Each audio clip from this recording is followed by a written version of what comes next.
안녕하세요. 사연을 부탁해입니다. 오늘의 사연을 소개하겠습니다. 어느 날 한 커피숍에서 친구 미진이와 시간을 보내고 있었습니다. 미진이는 제게 있어 가족과도 같은 사이였기에 그동안 제가 겪은 일들을 모두 알고 있었거든요. 그렇게 시간이 가는 줄 모르고 이런저런 이야기를 하고 있었는데요.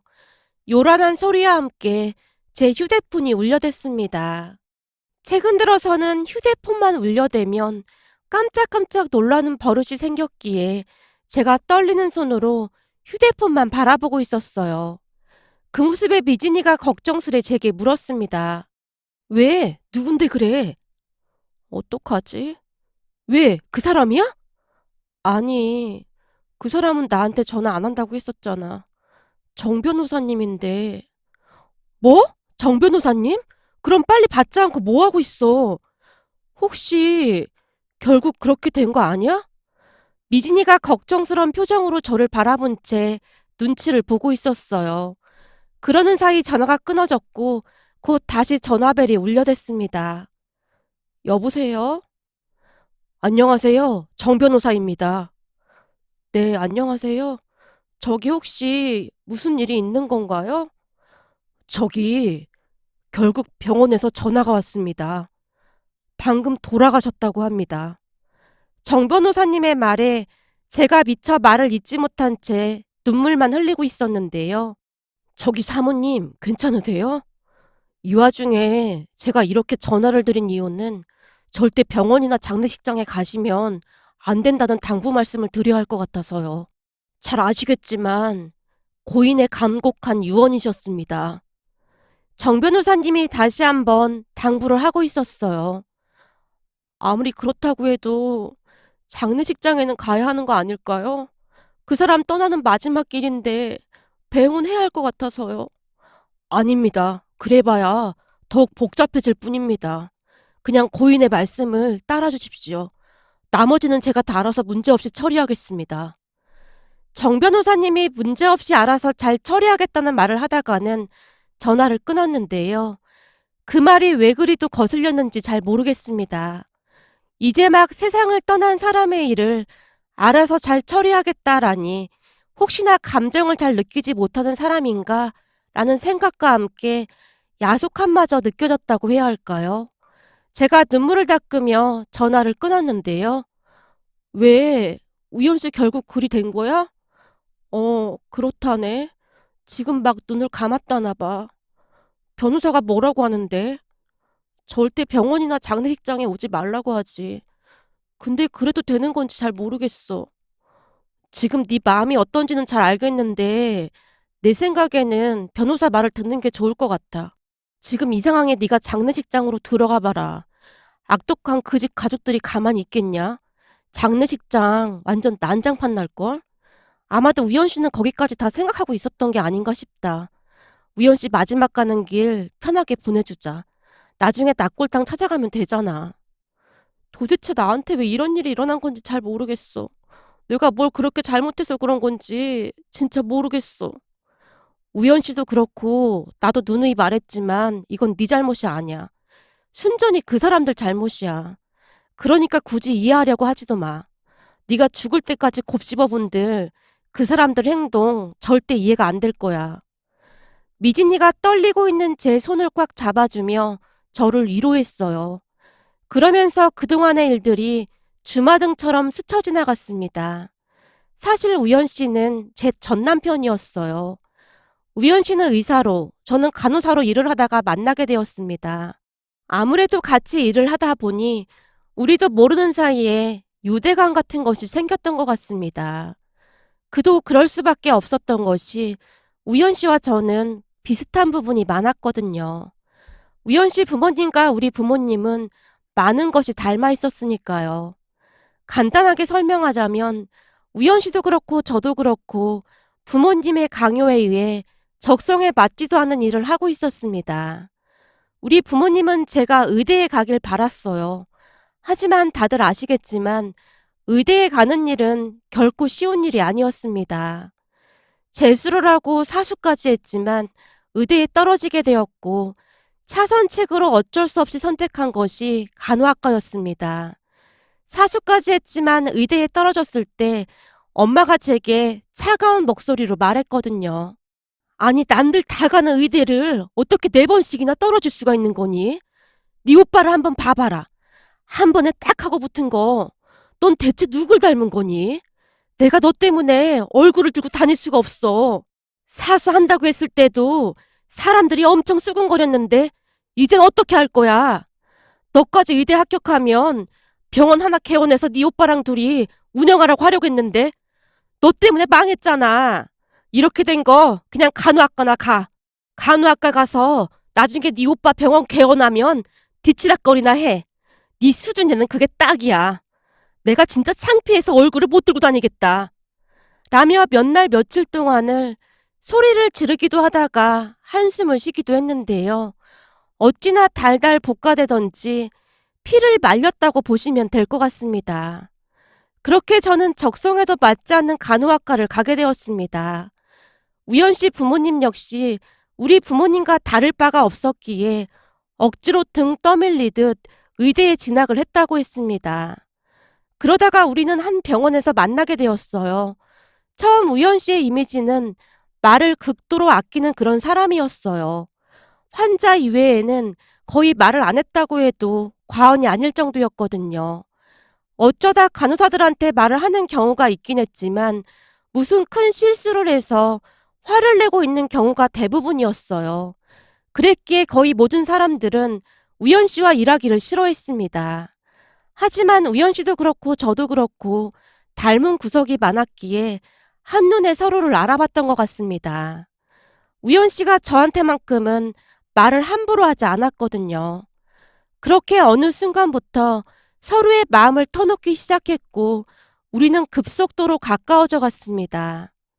그러던 어느 날 병원으로 어떤 사람들이 찾아와서는 저를 찾는다고 했어요.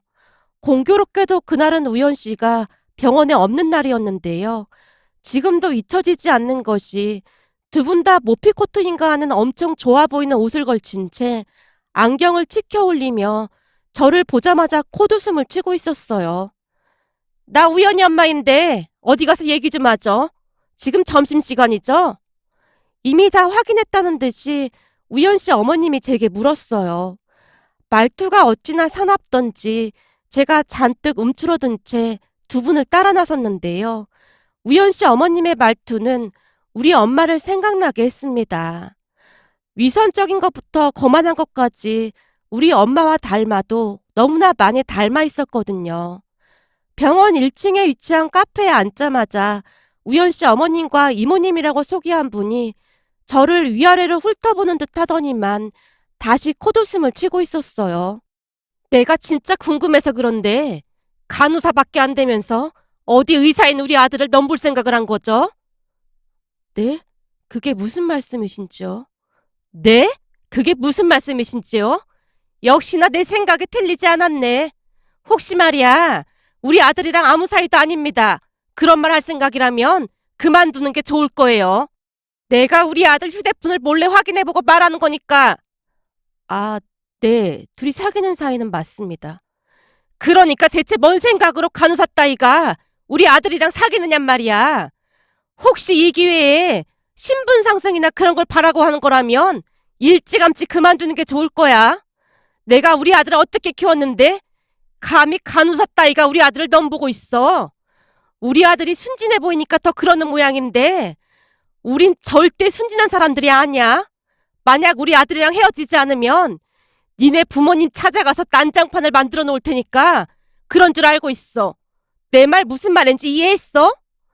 죄송합니다만 그 부분은 우연 씨와 얘기해 보도록 하겠습니다.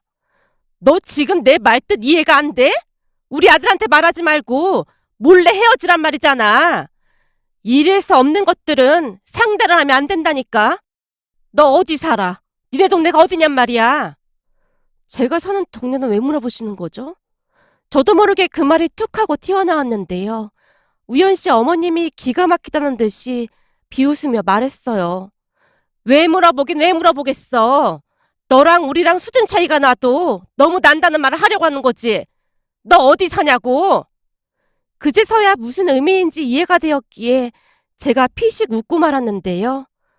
어쭈? 웃어? 너 내가 웃어? 그런 게 아니라 제가 강남에 살고 있어서요. 뭐? 니 따위가 강남에 살고 있단 말이야? 아, 강남 어딘가에 아직도 판자촌이 있긴 하다던데 그 판자촌을 말하는 거구만. 너도 참 허세가 심하긴 심한가 보구나. 하긴 그러니까 우리 아들도 꼬신 거겠지. 죄송한데 저는 강남에서 나고 자랐습니다. 집도 저희 부모님 자가고요. 뭐? 그게 사실이야? 근데 강남에서 나고 자랐으면서 왜 간호사가 된 거야? 그 정도 재력이면 충분히 의사를 하고도 남지 않나? 아, 이제 보니 머리가 아주 꼴통이었나 보구나. 하긴 가끔 보면 부모가 아무리 밀어줘도 절대 안 되는 사람들이 있긴 하더라고. 니네 부모님도 너 때문에 참 골치 아팠겠다. 돈은 있는데 머리가 안 따라줘서 간호사나 하고 있으니 얼마나 속이 터졌을까 그래. 암튼 그러면 더군다나 우리 아들하고 결혼하면 안 되지. 나중에 손주 태어나서 네 머리 닮으면 아주 골치 아플 거 아니야. 아유, 절대 안 돼. 암튼 너 우리 아들 옆에서 당장 떨어져. 안 그럼 내가 니네 부모한테 찾아가서 다 뒤집어 엎을 테니까. 우연 씨 어머님이 제게 윽박을 지르다가는 돌아갔는데요. 그 모습을 보고 있노라니 그동안 우연 씨가 얼마나 힘이 들었을지 눈앞에 훤히 그려질 정도였습니다. 문제는 그날 두 분이 병원에 왔다 갔다는 사실을 같이 일하던 의사 한 분이 다 듣게 되었고 그날 있었던 일에 대해 다음날 우연 씨에게 귀뜸을 해줬던 모양이었어요. 우연 씨가 저를 따로 불러서 사실 확인을 했거든요. 어제 우리 엄마가 왔다 간 거 사실이야? 막 심한 말도 했다고 하던데. 그게 좀 흥분을 하신 상태이긴 했어. 화가 많이 나 계시더라고. 나랑 헤어지라고 했다며. 괜찮은 거야? 글쎄, 뭐 괜찮진 않지만 그렇다고 해서 큰 충격을 받거나 한 것도 아니야. 딱 보는데 하시는 행동이 우리 엄마랑 너무 똑같더라고. 우연 씨도 알다시피 우리 엄마한테 워낙 단련이 돼서 그런지 우연 씨 어머님 말이 크게 와닿진 않더라고. 난 그게 더 슬펐는걸. 그런 소리를 듣고도 아무렇지도 않은 내 자신이 너무 가엾기까지 했거든. 진짜 미안해. 아마도 몰래 내 휴대폰을 본 모양이야. 진짜 미안해. 괜찮아. 이런 일 워낙 많이 겪어서 진짜로 아무렇지도 않았어. 우리 엄마 같아서도 그랬을걸? 아마도 우리 오빠가 간호사 데리고 오면 우리 엄마는 우연 씨 어머님보다 더 심했을걸? 그러니까 너무 신경 쓰지 마. 그리고 혹시나 어머님 때문에 나랑 헤어져야 한다면 난 진짜 괜찮으니까 언제든지 말만 해. 사실 난 우연 씨랑 결혼까지 할 생각도 없었어. 이런 일이 일어날 거라고 미리 예상하고 있었거든. 민지야, 무슨 일 있어도 난 너랑 결혼할 거야. 그러니까 그런 생각하지 말아줘. 가족들하고 연을 끊는 한이 있더라도 꼭 너랑 결혼할 거니까. 우연 씨, 그럴 필요 없어. 우연 씨, 절대 어머님 못 이겨. 나도 우리 엄마를 이긴 적이 단 한 번도 없었거든. 그게 절대로 쉬운 일이 아니야. 그니까 너무 그렇게 심각하게 생각할 필요 없어. 제가 너무나도 쿨하게 말했던 것일까요? 우연 씨의 눈이 촉촉하게 젖어 있었습니다. 그리고 저는 우연 씨의 그 눈빛이 걱정이 될 수밖에 없었는데요. 우연 씨의 눈빛을 보며 앞으로 일어날 일에 대해 조금은 예견을 하고 있었던 것 같습니다. 그날 우연 씨의 눈빛은 평소와는 다른 그런 눈빛이었으니까요. 그 뒤 제 예상은 정확하게 맞아떨어졌고 우리 앞에는 가시밭길이 펼쳐져 있었어요. 며칠 뒤 우연 씨가 저와 결혼하겠다고 가족들에게 통보를 했거든요. 그 바람에 우연 씨 어머님이 쓰러져서 병원에 입원까지 하게 되었고 우연 씨 여동생이 저를 찾아와서는 가정 파탄자라는 말까지 하다 갔어요. 저는 굳이 그런 일에 휘말리고 싶은 생각이 없었기에 우연 씨에게 헤어지자고 이별을 고하기도 했지만 우연 씨는 절대 그럴 수 없다며 매달리고 또 매달렸습니다. 저 또한 그런 우연 씨에게 매몰차게 행동을 하지 못한 채 고민만 하고 있었는데요. 어느 날 우연 씨가 제게 심각한 표정으로 말했어요. 우리 그냥 혼인신고하고 같이 살자. 뭐? 혼인신고? 그건 아닌 것 같아. 그냥 더 지켜보다가 결정하자. 민지야, 이렇게 하지 않으면 우리 가족들 절대 포기 안 할 거야. 근데 우리가 혼인신고하고 같이 살게 되면 어쩔 수 없이 포기하게 될 거야. 우연 씨, 그런다고 해결될 일이 아닌 것 같아. 제가 몇 번이나 말렸지만 지푸라기라도 잡는 심정으로 해보자며 우연 씨가 저를 설득하고 또 설득했습니다. 지금 돌이켜 생각해보면 그때 만약 그런 선택을 하지 않았다면 우연 씨와 제 인생이 바뀔 수도 있지 않았을까 하는 생각이 들기도 합니다. 암튼 우리는 친구 미진이와 우연 씨의 친한 친구 몇 명만 초대한 채 우리 둘만의 결혼식을 올리고는 곧 혼인신고까지 했습니다. 그리곤 한 오피스텔에서 신혼생활을 시작했어요. 처음에는 엄마가 우연 씨가 의사라는 말에 조금은 안심하는 듯 하기도 했지만 다른 한편으로는 우연 씨 엄마로 인해 자존심이 많이 상한 상태였기에 화가 잔뜩 난 채 우리에게 말했어요. 잘 들어. 넌 오늘부터 우리 자식 아니니까 그런 줄 알고 있어. 그리고 자네 부모님이 우리를 귀찮게 하는 일도 없었으면 좋겠네. 왜 우리한테 난리냔 말이야. 엄마가 우리에게 쏘아붙이고는 가버렸는데요. 아마도 우연 씨 어머님이 우리 엄마에게 할 말 못할 말을 다 쏟아낸 것 같아 보였어요. 엄마의 말에 따르면 우연 씨 어머님이 말하기를 그 머리를 어떻게 우리 아들한테 들이밀고 있어. 집안에 돈만 있으면 뭐해. 머리가 돌머리인데. 사수까지 했는데도 간호대학 갔으면 완전 말 다 한 거지. 그러니까 당신 딸 간수 잘하란 말이야. 둘이 결혼했다가 나중에 손주가 그런 엄마 머리를 담기라도 해봐. 생각만 해도 끔찍하네 아주. 라는 말까지 했다네요. 우리 집에 한두 번 쫓아가서 그런 게 아니었기에 엄마도 거짐 포기 상태인 듯 해 보였어요. 아마도 자존심 강한 엄마가 견디기에는 너무나 힘들었으리라 생각해 볼 뿐입니다. 그 뒤에도 우연 씨 부모님은 우연 씨를 절대 포기하지 않았는데요. 수시로 찾아와서 할 말 못할 말을 다 쏟아부으며 울부짖다 돌아갔거든요.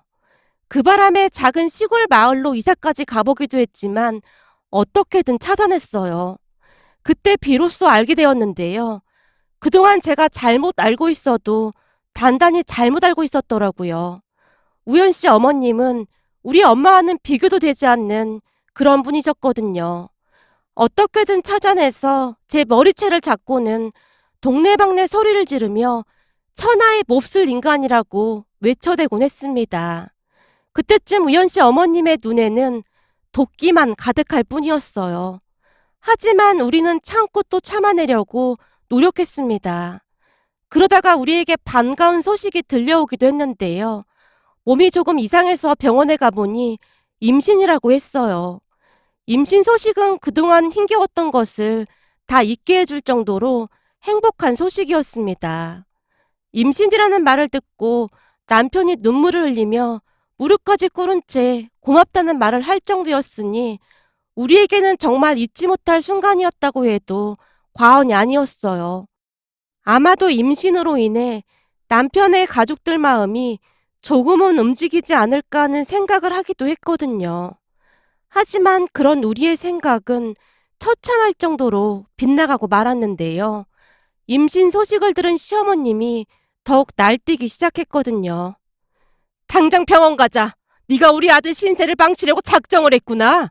내가 이렇게 빌 테니까 제발 병원 좀 가자. 어머님, 그만 돌아가 주세요. 네가 병원만 가주면 나도 그만 간다니까. 그니까 나랑 같이 병원 가자.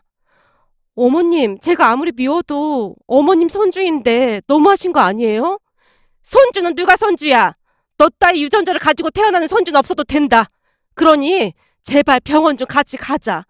그럼 우리가 가지고 있는 상가도 하나 줄 테니까 제발 병원 좀 같이 가자. 시어머님이 제 손을 억지로 잡아 끌고 있었는데요. 제가 안 가겠다고 버팅기고 있자 있는 힘껏 저를 밀치기도 했어요. 그리고 그날 저녁 몸이 이상하다는 것을 느꼈기에 급히 응급실로 갔지만 결국 유산이 되고 말았습니다. 그때의 충격은 이루 말할 수가 없었는데요.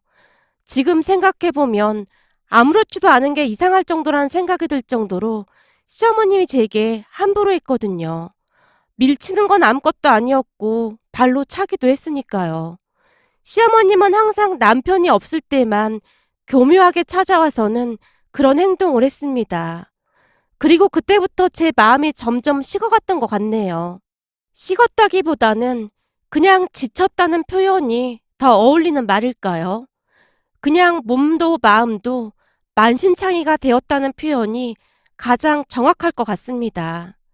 결국 남편에게 눈물로 호소하기에 이르렀는데요. 제발 나 좀 놔줘. 이렇게 부탁할게. 나 살고 싶어서 그래. 사랑한다면 그냥 나 좀 놔줘. 미안해. 정말 미안해.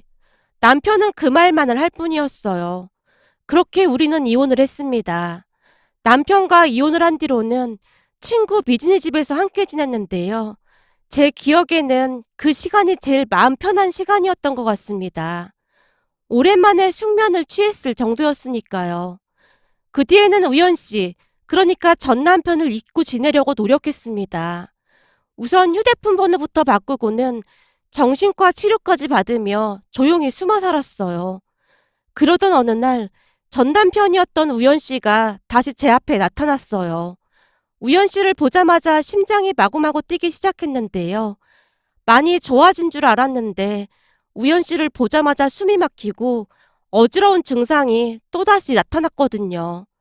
결국 우연 씨가 그런 저를 부축하고는 차에 태웠습니다. 미안해. 내가 절대 안 찾아오려고 했는데 세상 일이 내 맘같이 되지가 않네. 우연 씨가 괴로운 듯 양미간을 찌푸리며 힘겹게 말을 하고 있었는데요. 그동안 마음고생이 심하긴 했던 모양으로 얼굴이 말이 아니었어요. 전의 모습은 온데간데 없이 삐쩍 마른 모습에 얼굴마저 새까맣게 변해 있었거든요. 우연 씨, 무슨 일 있는 거야? 얼굴은 왜 이래? 혹시 어디 아픈 거 아니야? 역시 간호사라 다르긴 다르네. 민지야, 나 말이야. 암이란다. 뭐? 암? 그럼 병원에서 치료를 받아야지. 왜 돌아다니고 있어? 민지야, 내가 의사야. 내 몸 내가 더 잘 알아. 병원에서 치료받는다고 될 일이 아니야. 이미 너무 늦었어. 몇 달 안 남았어. 우연 씨가 한마디 한마디를 힘겹게 꺼내고 있었는데요. 그 순간 제 안에 있던 모든 것들이 무너져 내렸던 것 같습니다. 그렇게 기가 막힌 현실을 받아들이지 못한 채 눈물만 흘리고 있었어요. 그런데 우연 씨가 더 기가 막힌 말을 하는 게 아니겠습니까? 민지야, 그래서 말인데 마지막으로 너한테 부탁이 있어.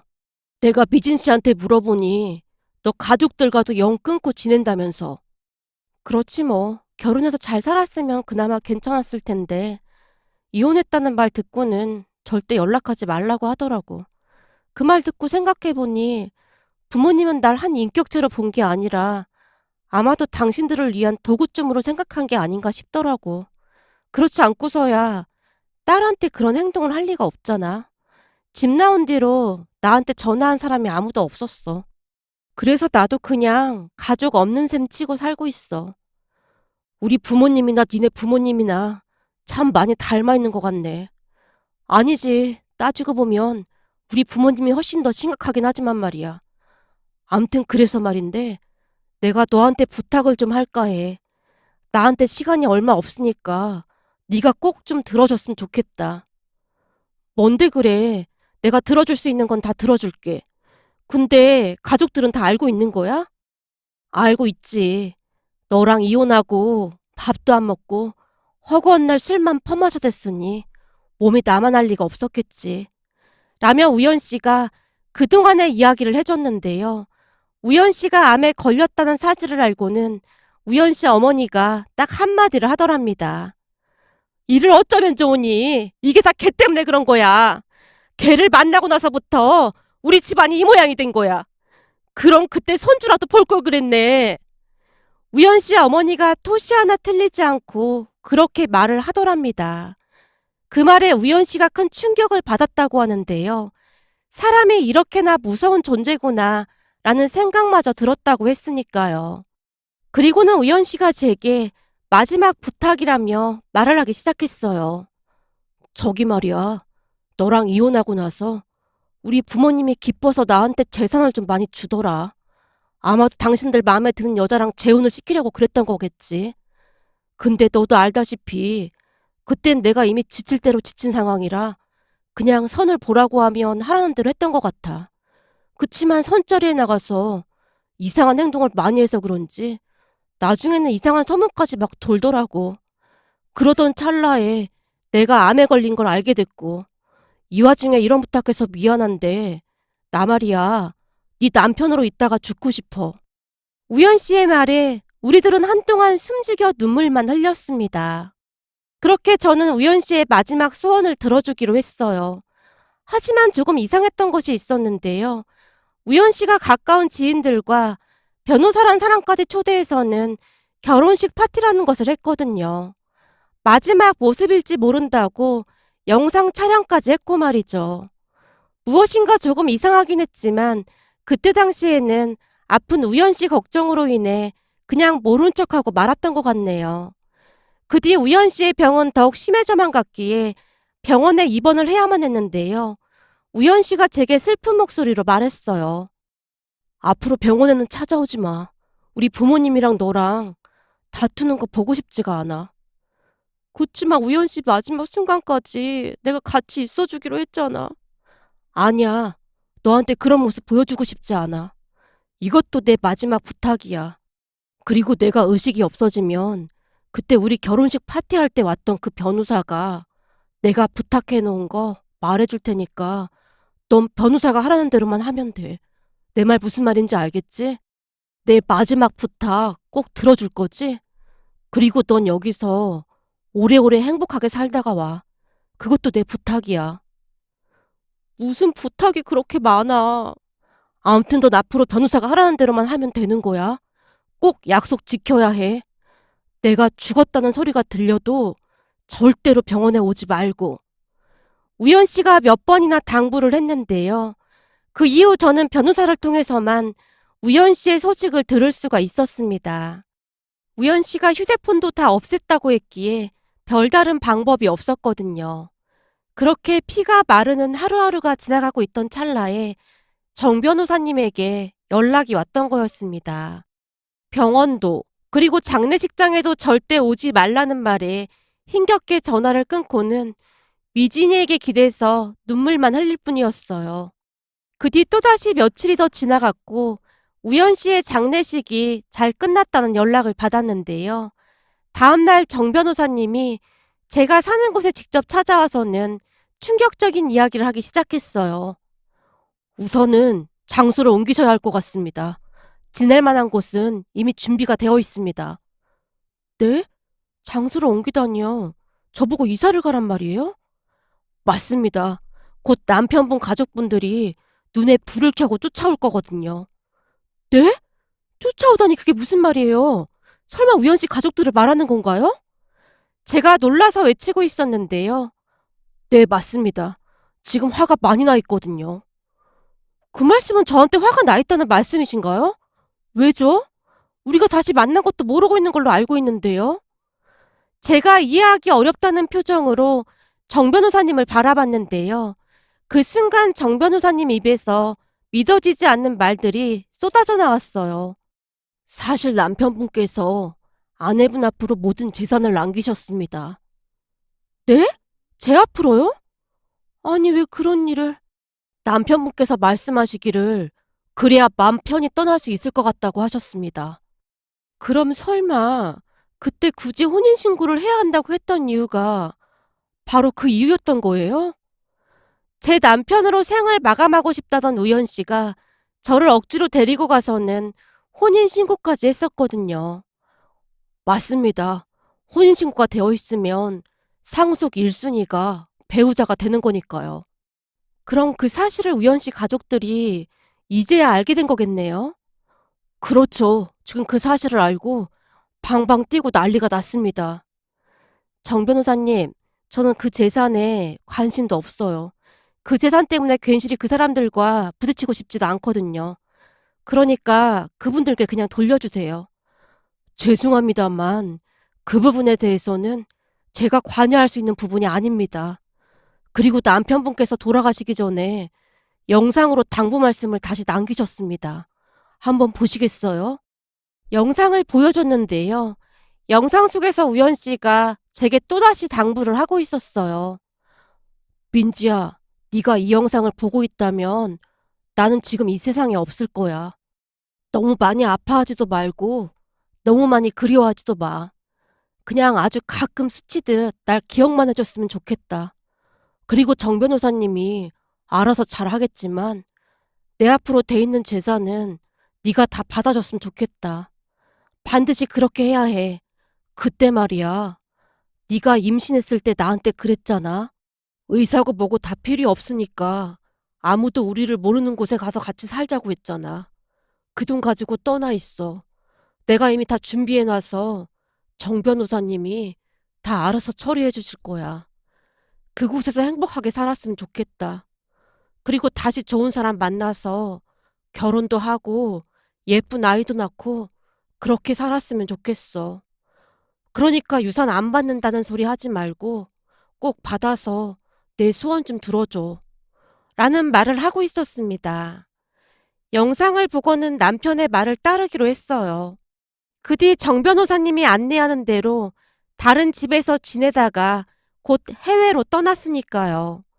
정 변호사님 말로는 시댁 가족들이 눈에 불을 켜고 저를 찾아다녔지만 남편이 어찌나 철저히 준비를 했던지 결국 찾지 못한 채 시간이 지나면서 잠잠해졌다고 하네요. 남편은 낯선 곳에서 홀로 지낼 제 걱정부터 했다고 하는데요. 그곳에 도착해보니 남편의 친구 부부라는 사람들이 저를 기다리고 있었거든요. 그분들 덕분에 한동안 그곳에서 남편을 추모하며 복잡한 생각들을 정리할 수가 있었어요. 그렇게 몇 년 후에 다시 한국에 들어올 수가 있었는데요. 참 대단했던 것이 제가 한국에 들어온다는 소식을 들은 정 변호사님이 공항에 마중을 나와 있었습니다. 그 모습을 보며 남편이 그것까지 다 준비해 놓았던 것일까 하는 생각마저 들었어요. 그런데 그날 정 변호사님이 제게 그동안의 소식들을 전해줬는데요. 대부분의 소식이 남편 가족들의 소식이었습니다.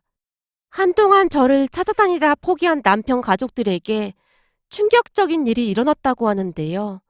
그러니까 얼마 뒤 남편의 여동생이 꽤 잘 나가는 의사를 만나서 결혼을 했다는데요. 그 남자 집안이 그렇게나 부자였다고 합니다. 하지만 그 사이가 보통 개차반이 아니었다고 하네요. 숨겨온 여자도 한둘이 아니었고 병원 일은 뒷전으로 한 채 세미나 핑계로 허구한 날 여자들이랑 해외로 골프 치러 다니고 정말이지 쓰레기 짓이란 짓을 다 하고 다녔다고 했으니까요. 결국 큰 충격을 받은 우연 씨 어머니가 욕실에서 쓰러진 채 발견이 되었다는데요.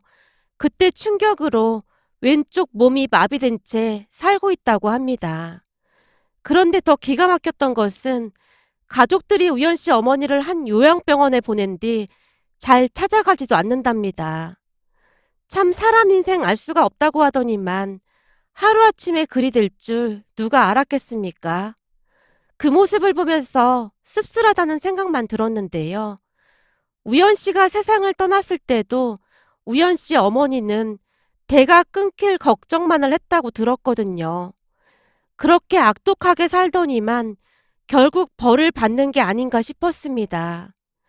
그 소식을 듣는데 속이 시원하다기보다는 불쌍한 우연 씨가 생각이 날 뿐이었어요. 그 뒤 저는 거의 매달 우연 씨의 납골당에 찾아가서 홀로 넋두리를 하다가 돌아오곤 한답니다.